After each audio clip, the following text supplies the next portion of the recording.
আসসালামু আলাইকুম ও নমস্কার। আমরা এসেছিলাম সেই মাসিয়ায় একটা শুট করতে।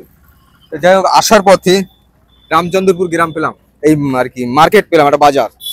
এই বাজারটা ছেড়ে চলে যেতে খুব মায়া লাগছে। একটা দেখছি ছোটখাটো একটা ভিডিও বানিয়ে নেই। তা আসলে বাজারটা আমরা একটু দেখবো, রামচন্দ্রপুর বাজারটা আমরা আজকে একটু দেখবো।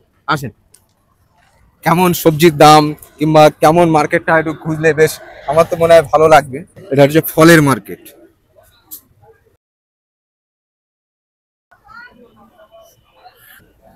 রামচন্দ্রপুর বাজার ছোটখাটোর মধ্যে কিন্তু দেখতে খুব সুন্দর লাগছে।